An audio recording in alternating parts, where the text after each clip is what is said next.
حديث رواه المنذري بسند جواده بعض أهل العلم. يجي راجل داخل على النبي صلى الله عليه وسلم فيقول له: يا محمد، هو كان لسه ما أسلمش، إني قد عملت من الذنوب ما لو إن وزع على أهل الأرض لأغرقهم.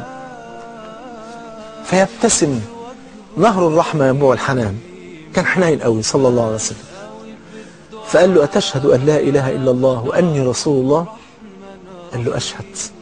قال: أبشر، فإن الله قد أبدل سيئاتك كلها إلى حسنات. والله بنتمنى أن ربنا يبدل سيئاتنا.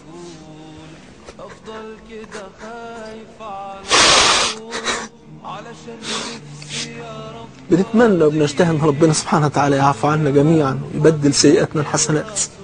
اللهم بدل سيئاتنا إلى حسنات، اللهم بدل سيئاتنا إلى حسنات، اللهم بدل سيئاتنا إلى حسنات. فقال له: يا رسول الله، يا محمد، إني قد عملت من الذنوب ما لو إن وزع على أهل الأرض لأغرقهم جميعا. فقال: أتشهد أن لا إله إلا الله وأني رسول الله؟ قال: أشهد. قال: أبشر، فإن الله قد أبدل سيئاتك كلها إلى حسنات. الرجل مش مستوعب لسه، مش مصدق. قال له: وغدراتي وفجراتي، أنا عملت حاجات كتيرة جدا، عملت مصائب. قال: وغدراتك وفجراتك. الرجل مش مصدق نفسه، فمش هو يقول: الله أكبر الله أكبر الله أكبر. فظل الرجل يكبر والنبي يبتسم صلى الله عليه وسلم. نفسي أتوب أنا من الذنوب وأكون قريب من الله،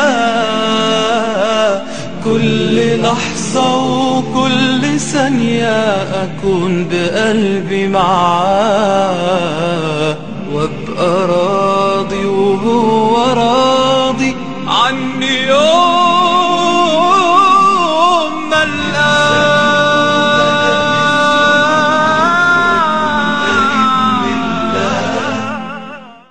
قل يا عبادي الذين أسرفوا على أنفسهم لا تقنطوا من رحمة الله إن الله يغفر الذنوب.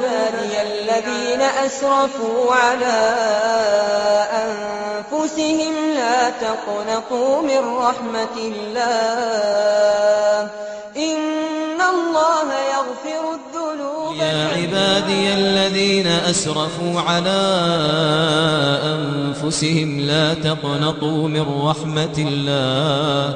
قل يا عبادي الذين أسرفوا على أنفسهم لا تقنطوا من رحمة الله إن الله يغفر الذنوب جميعا إنه هو الغفور الرحيم.